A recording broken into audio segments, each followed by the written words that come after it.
Good afternoon, and welcome in to a day after post Loons due to the late start last night.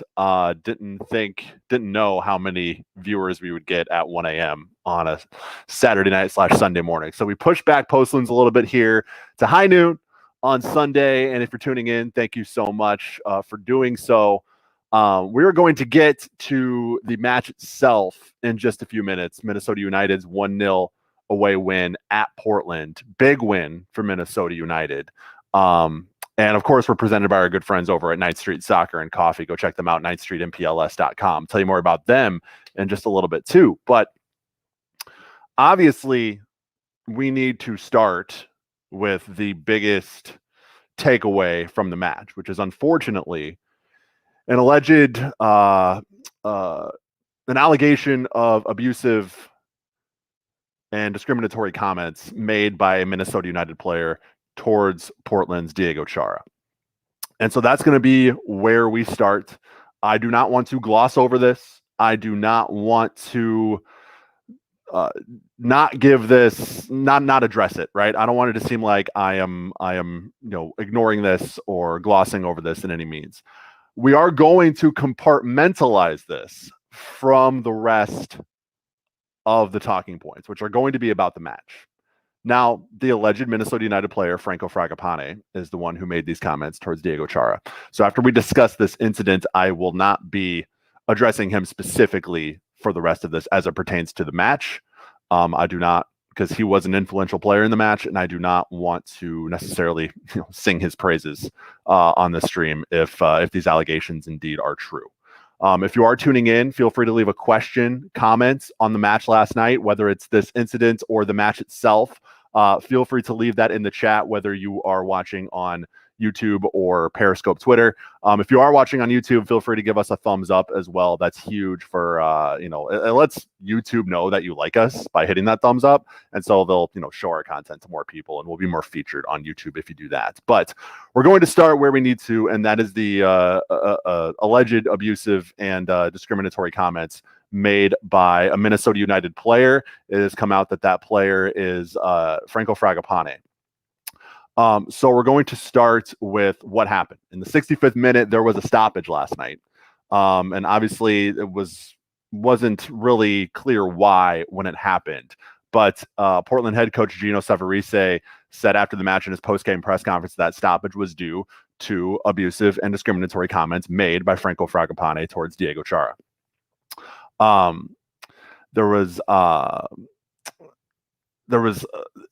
He said it was disappointed with how it was handled on the field as well. He was disappointed that action was not taken there on the field by the officials and by the league toward Fragapane. And MLS has come out this morning and said that there is an investigation, that they have launched an investigation into this, and they have zero tolerance for abusive and offensive language. That's a direct quote from their press release this morning. Now, Adrian Heath, in his post-game press conference, came out and said that he spoke to the alleged player, which is Fragapane, and he denies the allegations. He says he did not say anything of that nature to Chara in that incident. And so he said he's going to back his player in that, which is, as a head coach, that's a tough position to be in. Do you back your player or not? Head coaches usually lean towards backing their own player, especially when we're in such early stages in this. So that is currently where we are. Now, I am not in a position, and I don't think we are in a position to necessarily draw conclusions on this or, try to get to a place where we are assuming what happened here. But that goes both ways. Savarese and Chara have zero reason to lie about or embellish this particular situation, right? What do they have to gain from that? Nothing. So we shouldn't assume that this is false or that there was some sort of miscommunication, that something was misheard, translated. We shouldn't assume that either. But I am not going to come on here and try to draw conclusions or try to make assumptions. If this is true, if these allegations are true, MLS needs to back and really put weight behind that zero tolerance policy that they have come out and said that they have in this press release. We have zero tolerance for abusive and offensive language. If this is true, they need to back that up. They need to come out and, at the very, very least, a suspension. At most, he needs to be removed from the team and removed from the league. If these allegations are true. The investigation is ongoing. MLS has said the investigation is has already started, and they will have more. I don't know how long this will take, but that is currently where we are. Any questions, comments on that or the game itself, please drop those in the chat on YouTube or Twitter. I would be happy to answer those. But as far as kind of my thoughts and my discussion on that, that is where that is going to end as it pertains to the incident. Andy Grader from the Pioneer Press, Jerry Zagoda from the Star Tribune, all have updated stories on this on those particular websites. Or if you're a subscriber or you want to be a subscriber to either or both of those, you can get all the information you need there. But that is currently where we are. And that is really, since that's all the information we have, that's really all I can say on this incident. Alleged incident, I should say. So we're going to move on now and talk about the game. I will get to any questions or comments regarding the situation throughout the stream if you want to leave those. But we're going to move on. Now, again, not glossing over this, not ignoring this, right? But we are not going to go out of our way to address that now moving forward as we discuss the game. I want to compartmentalize that from the rest of the discussion, which is going to be about the game. And as far as the alleged player goes for Minnesota United, I am not going to really address him in the game. He did get the assist on the goal, the goal in the second minute. That is the last, that's all I'm going to say. So it was a hot one in Portland last night.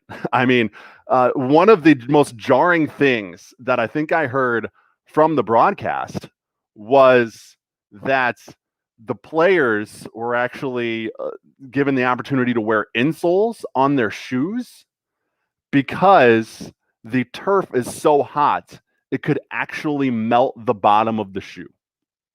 And basically, the players' feet would be on fire during the match. That to me is crazy. Like, when it's that hot, why not postpone the match, right? If it's that hot and the conditions are that bad, why not just postpone it to the, a later portion of the season when maybe it's a little bit nicer and you could actually have a full capacity crowd if you're Portland. But either way, a big away win for Minnesota United, 1-0. That goal coming in the second minute off the foot of Adrien Hunou, and he's rolling, right? This team is rolling. This squad is rolling right now. 6 straight unbeaten, right? After that 0-4 start, they have not lost since. Some away wins there as well, away points. So that's huge for their playoff positioning and for where they are going to end up. Rockington 42 says, guessing investigation will have similar outcome as the Timbers LAFC incident a couple years ago. Yeah, I mean, that is kind of a precedent, but also things have changed since then, right? I mean, I think the 2020, one of the big things that taught us is that these situations need to be addressed and maybe handled a little bit more seriously and with a little bit more severity, especially if they're still happening, right? So yes, that is a precedent to look at, but also I think the way these situations are handled has really changed over the last couple of years. But moving back now to the match itself, right off the bat, Minnesota United scores, Adrien Hunou, right? So you're up 1-0. I mean, if you're watching the match starting at 10:30, maybe you're a little bit tired, as I was. That goal was as good as an espresso shot. I tell you what, gets you up, gets you going, and got Minnesota United rolling too. They could have easily been up 2-0, 3-0 at half, right? So that was a huge sort of tone setter for Minnesota United. So let's get into our 3 things here as it pertains to the match. The first thing, I want to address Tyler Miller specifically. Tyler Miller has been nothing short of incredible since taking over the starting role. Dane was fantastic, taking nothing away from what Dane St. Clair did. He was awesome at the end portion of last season and the early part of this season as well. But it's really hard to argue with the switch, given the quality we've seen between the posts from Tyler Miller this season so far. when you look at the stats, he is number 1 in the league in save percentage. Number 1. He has a 90% save percentage this season, does Tyler Miller. Tops in the league. In that category, if you look at save percentage as kind of your indicator, which a lot of people do, Tyler Miller has been the best goalkeeper in MLS this season. That is awesome.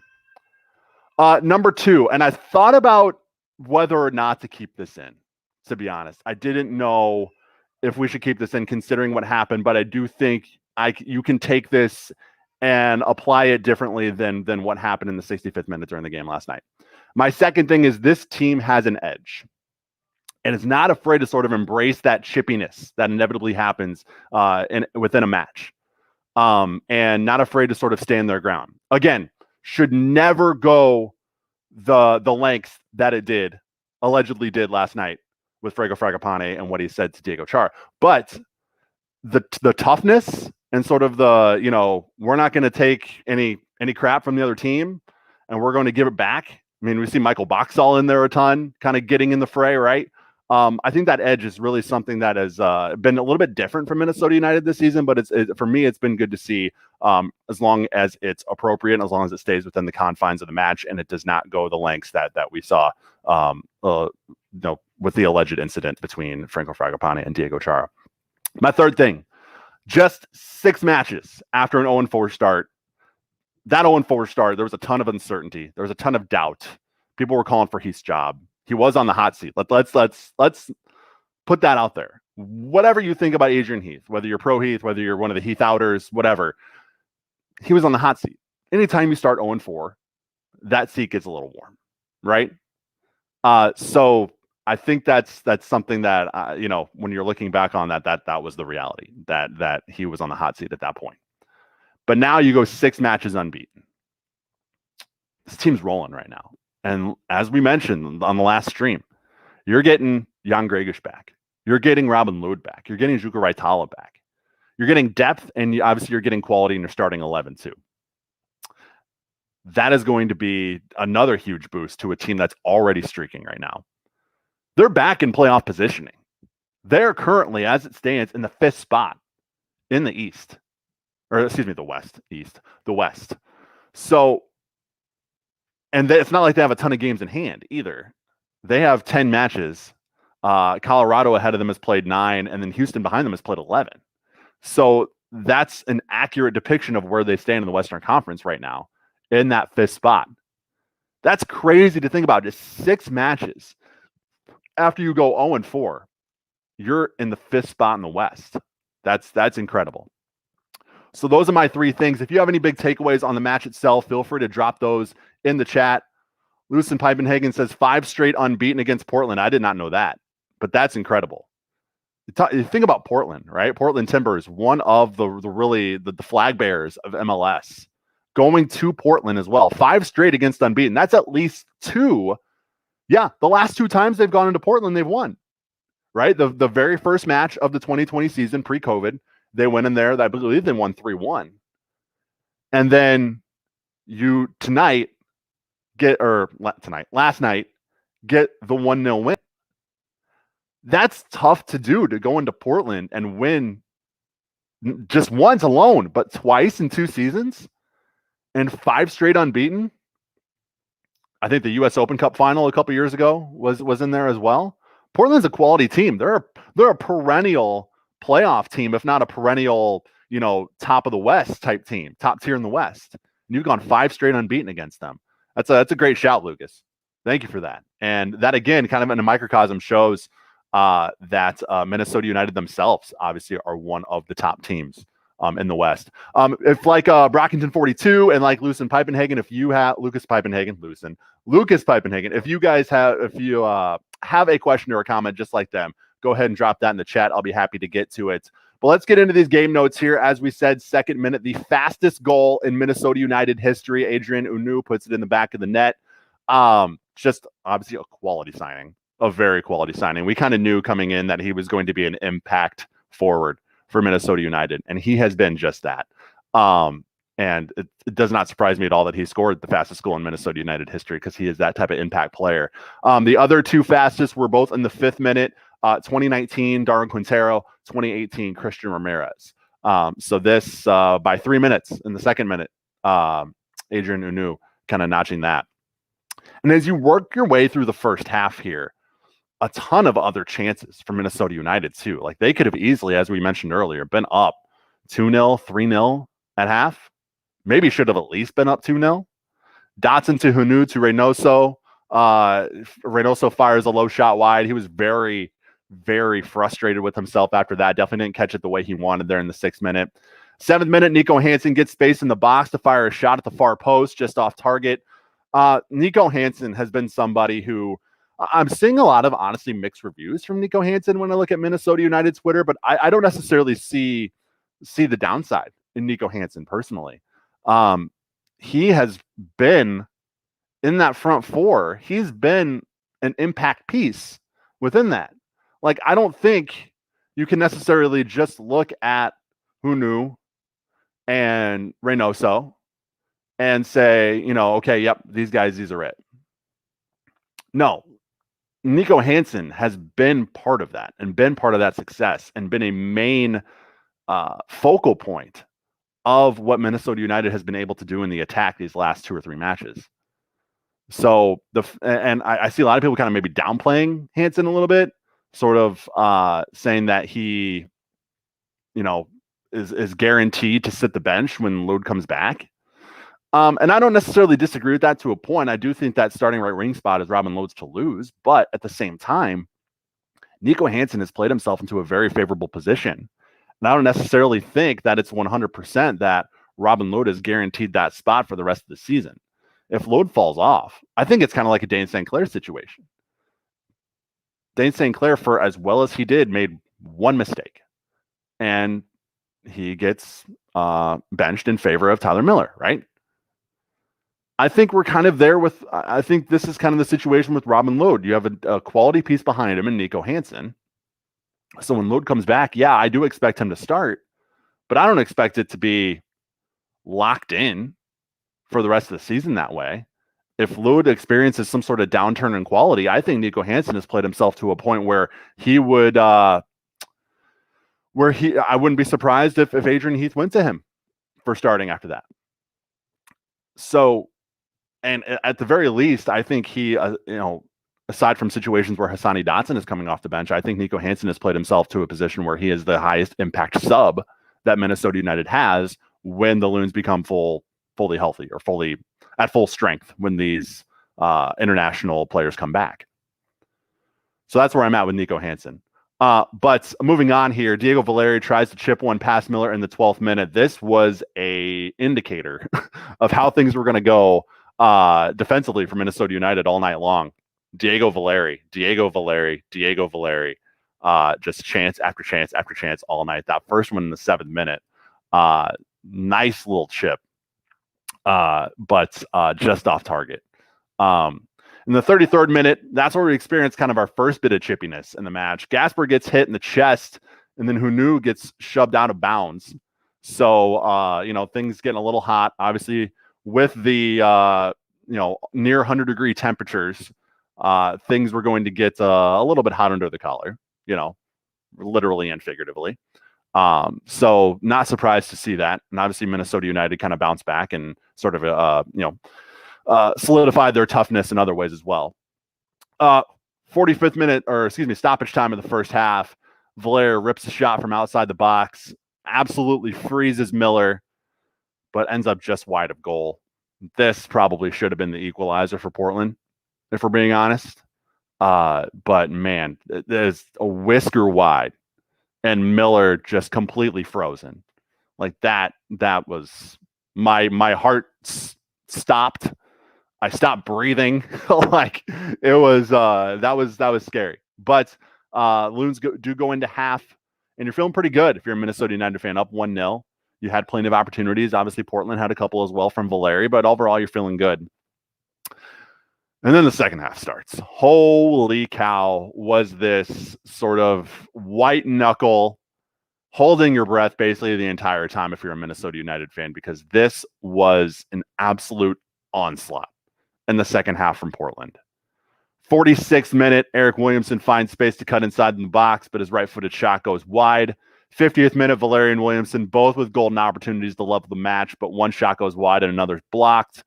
52nd minute, Steve Clark, goalkeeper for Portland, makes a really nice save from Unua at close range, and he was not done. Just 2 minutes later, in the 54th, one of the best saves I've ever seen, first of all. But also, this is a top 2 or top 3 save in MLS this season. Clark denies Nico Hansen. Hansen gets in a one-on-one situation. Pretty good shot, too. I mean, off the foot, it looks like it's going out of the reach of Clark. But somehow he's able to lean back and just get a fingertip on it to push it wide. Ridiculous. Incredible. Like, my jaw was on the floor when that save happened. My goodness. And that kept Portland in it. 59th minute, you get Ethan Finley on for Nico Hansen, and I really like Ethan Finley coming on as a second half sub. I think that kind of 60th minute mark is a good spot for him to come into. Again, I feel like the spark he just brings off the bench. He is such a hustler. Like, he is such an effort type player that if you can put him in the second half and give him a half hour of run, he is going to give you 110% everything he's got for that time. And he is going to make an impact in the game. We saw it against Dallas. Minnesota, one of the reasons you left that Dallas game thinking Minnesota United should have won that and got 3 points is because Ethan Finley helped create so many quality chances in the second half. So coming in here in the 59th minute, you're thinking only positive things for Minnesota United. I really think he has become and should continue to be that high impact sub for Minnesota United moving forward. 61st minute, despite being on the back foot for most of the second half, Minnesota United does get a golden opportunity here. Reynoso finds Hunu, nearly doubles the lead, but finds the side netting. That was the best chance Minnesota United had in the second half. After that, they seemed to really park the bus. 63rd minute, Williamson, a beautiful cross, just a gorgeous cross, and Abobasi puts it off the crossbar. I believe there were 3 occasions in this match where Portland put it off the post or crossbar. It was just one of those matches for them. I can't imagine being a Portland fan where you're talking about what actually happened on the field in the match itself. After that match, you're like, how did we not at least get one? How do we not put one across, right? And obviously Minnesota United fans just breathing a sigh of relief when that final whistle blew. 84th minute, Bravo fires from distance, shot goes off the post. But before that, in the 80th minute, 2 big chances for Portland. Asprilla's shot ends up in a corner kick, and Tuiloma heads it just wide. So again, if you're Minnesota United, you are really kind of scraping by at this point late in the match. 2 subs, 85th minute, Agudelo on for Unu, 90th minute, Coleman on for Fragapane, and Alonso on for Reynoso. Then in stoppage time, if you're in stoppage time as a Minnesota United fan, it's major white knuckle situation, right? I mean, just the onslaught continued. Loons completely parking the bus on their heels in a major way, and yet somehow when the final whistle blows, it ends up in a 1-0 win for Minnesota United. Incredible result for Minnesota United. The back line held for the most part. Obviously, you get pretty lucky with the post and crossbar, withstanding all those situations, shots going wide for Portland. But all in all, when you leave Portland, 1-0 win, 3 points, 6 matches now unbeaten. As a Minnesota United fan, you got to be feeling pretty good about that. Grant says, who is the most impactful sub for Minnesota United? I would have to go with Ethan Finley because of just what he brings energy-wise to Minnesota. I think it's him. Also, Boxall played out of his mind. Yeah, they don't win that match. They don't get a point out of that match. They don't, they don't get even a point, let alone 3 out of that match if Michael Boxall doesn't play his normal Michael Boxall way. Enjoy Michael Boxall while you have him, right? If you're a Minnesota United fan, like, you really need to be grateful that he is on this team and you're experiencing this quality in a Minnesota United uniform if you're Minnesota United, because he has been incredible during his entire tenure with Minnesota United.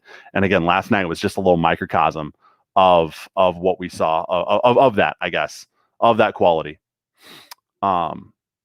First choice center back to replace Boxall, I am going to go with Raitala. I think Debasi and Raitala at center back is probably who I'm going to go with. If it's a situation where they don't want to put Raitala at left center back, maybe you bring Roman Metanire into that right center back position and you put Hassani Dotson at right back. Or maybe they change up the formation completely. Who knows? Aaron Sarginian said, what do you do with each of the players come back from international duty? I think you start Robin Lod. But again, I think that leash is really short with the play. I think Nico Hansen has put himself in a really solid position to, make it interesting and continue to push Robin Lod in practice. So I think you start Robin Lod. Jan Gregush is interesting. That's an interesting situation because I do think that in the 4-2-3-1, I think Trapp and Dotson is a really good pairing, actually. I think it's no secret that over the last few matches when we've seen that, it's been really favorable for Minnesota United. I think it allows Dotson to play more of the traditional 6, and it allows Trapp to play more his traditional free-roaming 8 type role. Trapp showed a couple matches ago he can play that traditional 6 where he's dropping back, but he really does prefer to free roam and read the play and kind of go with what the match gives him in that 8 role. So I think Dotson at the 6, Trapp at the 8, that to me is my ideal defensive midfield pairing right now. But if it is Gregush and Trapp or Gregush and Dotson, I'm not going to necessarily be surprised and complain either. But that's where I would go. And then Raitala, I think he's your first choice option off the bench at center back. If it were me, he would be the one to replace Michael Boxall at right center back when Boxall leaves for the Olympics. So that to me is what happens with those 3 guys who are coming back from international duty. With the week off, I did hear, now this is not confirmed, I'm not reporting this, but I did hear that they could be back on next Saturday for the San Jose match. So that's when we could be back at full strength if you're Minnesota United. Lucas Pipenhagen says, Juan Agudelo seemed lazy when he came on. I was pretty disappointed in his effort. Yeah, you can definitely tell his age is getting the best of him, I think. He's not really looking very quick, very fast. Doesn't necessarily seem to really... I don't want to question effort because I don't know where he is physically.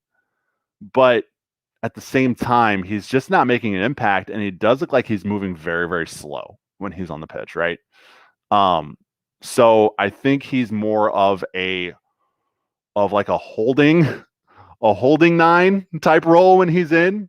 They don't expect him to put a ball in the back of the net. He's more there to maybe hold possession more than anything.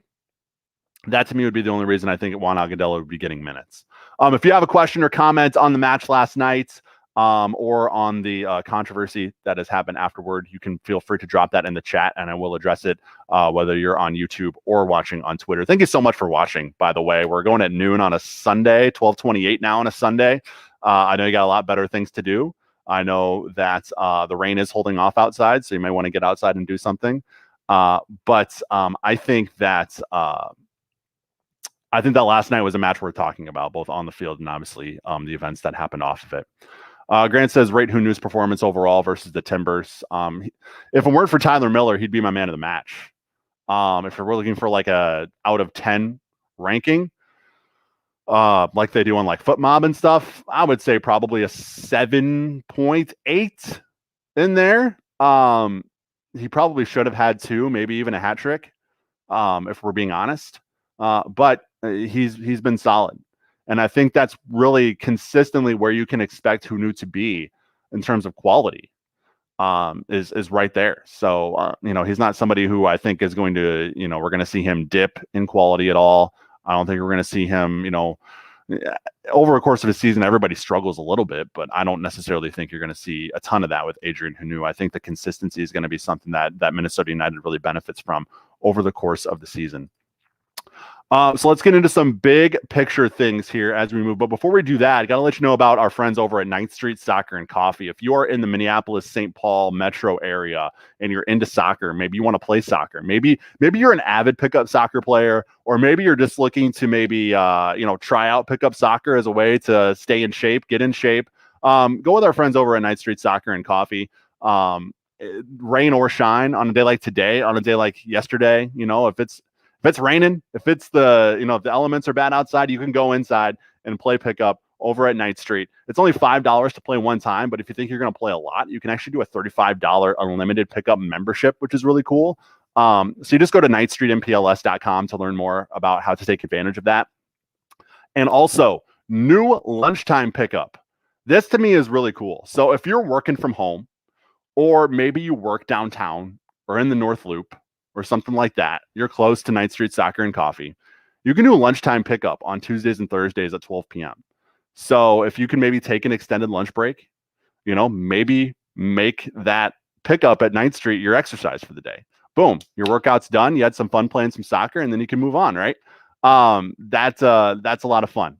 And they do pick up right over at 9th Street. So if you're interested in that, go to 9thstreetmpls.com. They have coffee on the way. The coffee setup is not there yet, but very, very soon, I'm hearing that the coffee shop will be set up over at 9th Street. So again, 9thstreetmpls.com. They also have Minnesota United watch parties for select away matches. Obviously, they weren't open at 10:30 p.m. last night for the Portland match, but July 7th at Colorado is the next Minnesota United watch party. You can RSVP for that on their Facebook page as it gets closer, or as always, you can just learn more about everything over at 9thstreetmpls.com. My favorite part, though, about their watch parties is that they always have some sort of food truck there, and they have a certain standard of food truck that they will allow at these watch parties. It's always high quality stuff. So again, learn more about 9th Street Soccer and Coffee, 9thstreetmpls.com, 801 South 9th Street there in Minneapolis. Big thanks to 9th Street Soccer and Coffee for being the sponsor of Post Loons. All right, I got to get this out down here. Boom. All right. Again, comments on the match. Feel free to drop those in the chat on YouTube or on Twitter. You can also give us a thumbs up on YouTube if you would like to let us know that you like the content, and let YouTube know that you like the content as well. All right. So big picture observations. This is the first time Minnesota United has scored in the first 15 minutes of the season. So not only is it the fastest goal in Minnesota United history in the second minute, it's the first time they've really gotten out on the front foot and set the tone right away. And that was huge, obviously, with the elements being what they were last night and the situation being what it was with the late kickoff. You kind of wanted to get out on the front foot early and not be in position where you're down or tied late in the match when it's 12:30 Central Time, right? You wanted to get on the front foot. That's exactly what they did. As we mentioned earlier, Tyler Miller has been incredible for Minnesota United. And right now, as it stands, he has the highest save percentage in MLS this season. 90% save percentage. You know how tough that is to do? Save 9 out of every 10 shots that comes your way. That's crazy. But he is there, better than Stefan Fry. Stefan Fry is right there in second, but Tyler Miller has been better than David Ochoa. You think of all the great goalkeepers that are in MLS. Tyler Miller has been better than all of them this season. If you look at save percentage as your best indicator, and honestly, to me, I don't know what else you would look at as your best indicator.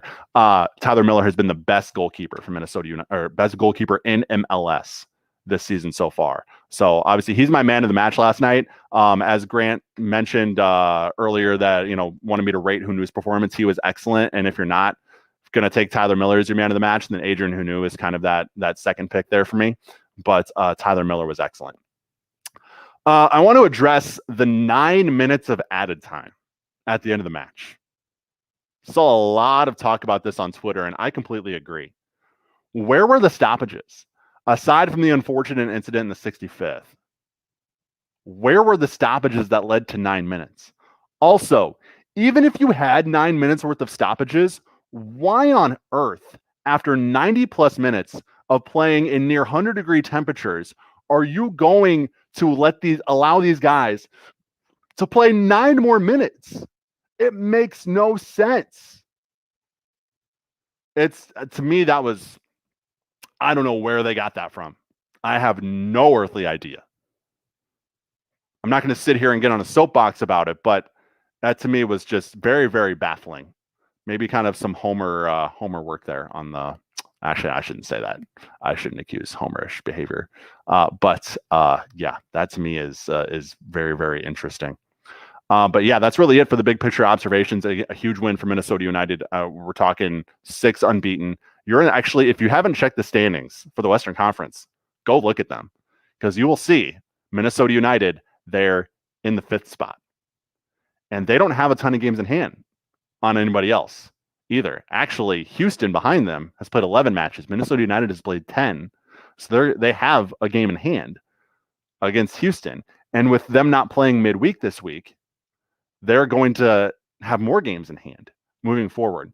So you're in a very favorable position if you're Minnesota United right now in that 5th spot. And to think this is where we are, just, I don't know, you're talking 6 weeks ago, we were pulling the ripcord, pressing the fire alarm, just running around like chickens with our heads cut off, wondering what's going on with this team, right? A lot of doubt, a lot of what's going on. But I think this last 6 matches have shown that at full strength, with the quality of players that they have, Minnesota United is one of the best teams in MLS. We talked about this team being stacked. Now, we don't know, obviously, what's going to happen at the left wing position moving forward, what that's going to look like. But I am pretty confident that, let's say you lose your starting left winger if you're Minnesota United for, if not the rest of the season, an extended period of time. I'm completely okay Nico Hansen filling in that left wing spot. If you're Robin Lod on the right, Nico Hansen on the left, Adrian Hunou up top, and Reynoso behind, that goes from an A+ starting 11 to like an A- starting 11 for me. Like, there's not, I don't think, much of a difference when you're talking about the entire 11. Obviously, there has been one guy that has been a major contributor over these 2 matches, but at the same time, or these 3 matches, I should say, but at the same time, when you get all these guys back, we talked to this roster stacked moving forward, right? So you should be able to withstand any sort of injuries or otherwise missing of games. And that's kind of all I'm going to really say about that. Grant says, Cold North Rants, what's this team's ceiling results-wise? I think when you look at the Western Conference right now, and I'm actually going to look up the standings because I don't have them right in front of me, in terms of points-wise, how far off Minnesota United is from the top 4 Western Conference standings. I need MLS Western Conference standings. The Minnesota United has 14 points, 2 behind Colorado in the 4 spot. Colorado does have a game in hand. They are 7 behind the Galaxy in 3rd, 9 behind Sporting Kansas City in 2nd, and 11 behind the Sounders. So when you look at the standings, it's not, I guess, I mean, over the course of the length of the season, it's not completely unrealistic to say they can't crawl back into maybe like top 3, top 2. But I mean, those teams at the top 3 are also playing really good. So you would have to make up a lot of ground. I don't know if you can do that with the way those teams are playing. Now, you're probably going to have, you know, statistically speaking, you're going to maybe have one of those 3 that kind of fall off, and maybe you can kind of take advantage of that. But when you're looking results-wise, I think top 4 should be what you aim for right now if you're Minnesota United. And that, to me, is such a upgrade from where we were just mid-May, right? We were just hoping that they would get back into the playoff discussion or back into the playoffs in general. Now you're talking about the 5 spot potentially getting top 4, getting to host a playoff match with fans at Allianz Field. Again, 2 years later, when you're a much better team than you were 2 years ago, I think that's very, very doable. And so that makes that match July 7th against Colorado almost like a 6-pointer, right? When you're talking about standings right now. So that's very exciting to think about and very interesting to look at moving forward. We're only going to do this for a couple more minutes, guys. Thank you so much for tuning in. I'll let you guys get back to your Sunday here in a couple minutes. I do want to let you know that if you're watching on YouTube, please give us a thumbs up. We did address the off the field incident, or the incident that happened on the field that has caused a lot of discussion after the match. We did discuss that at the very beginning. I'm not going to go back and address that now. If you have any questions on that specifically, though, I will answer those before we get out of here, or any questions about what happened in the match in general. Feel free to drop those on Twitter or YouTube. If you're watching on YouTube, again, give us that thumbs up. That is huge. Also, we're dropping a lot of content on YouTube and on the podcast feed. 10,000 pitches. We cover everything lower league, Minnesota soccer, college soccer, basically everything under that Minnesota United surface. We cover on 10,000 pitches every Friday. It drops in your podcast feed. So if you're interested in that, feel free to go subscribe to that. If you're a fan of Forward Madison, as a lot of Minnesota United fans are, we have a new Forward Madison-centric podcast called Talk and Flock. Myself and Rob Chappell from Madison 365. We talk Forward Madison every Monday, and that drops Monday afternoon, early evening. So go subscribe to that and listen to some of those more recent episodes. We have great interviews with people in and around the club, people in the Flock, which is the Forward Madison supporters group. We really just try to cover the team and the supporters group as best we can on that podcast. So go check that out. Also, plenty of college conversations and bonus content on the YouTube channel, which obviously includes post loons here. So tap that bell for notifications on YouTube if you want to be notified whenever we drop a new video or are going live. And then also subscribe to any one of our podcasts if you want to listen to those. Haven't got any new questions in. I'll stick around, though, for one more minute if you do have any questions. I'm going to continue kind of the housekeeping items here. So you can follow us on all socials, Twitter, Instagram, Facebook. We are at 10K Pitches. And then also, like I said, the podcast is available on any and all podcast platforms. Thank you so much for tuning in on a Sunday afternoon. I really do appreciate it. I think the rain is holding off for now, so I'm probably going to go outside and play with my kiddos. And I hope you guys enjoy the rest of your Sunday as well. And hopefully any action that needs taken by Minnesota United or the league does so swiftly. I think the longer any investigation goes, the more there is for skepticism and for people kind of jumping to conclusions about things, and I don't think that's necessarily good. So hopefully this investigation gets handled quickly and action is taken. And obviously, if the alleged incident was true and it did happen, MLS and Minnesota United should have a zero tolerance policy when it comes to it. Last question here from Grant. Thoughts on Gasper the first few games of the season versus the last 4 games or so? I think the sample size for Gasper, I've always said the sample size for Gasper should outweigh what we've seen from him this season. Early on in the season, he was not great. And it was more than just a few games. It was probably the first 5 matches, I would say, that he really was. This is a strong word, and I don't necessarily like using it when it comes to Minnesota United players, but he was a liability back there. He really was. Some of his actions directly related to goals the opposite direction, right? But he has really stepped up his game in the last few matches. I think having Dabasi next to him, I think more importantly, having a quality left winger in front of him has done him wonders. I think when he has that support system around him, he's shown he can really flourish. It's another, I don't necessarily think it's a coincidence that when that support system's around him, he's doing really, really well. And so I do agree. His last few matches have been fantastic. And hopefully we see more of that moving forward. All right, guys, thank you so much for your questions, for your comments, for tuning in. I really do appreciate it.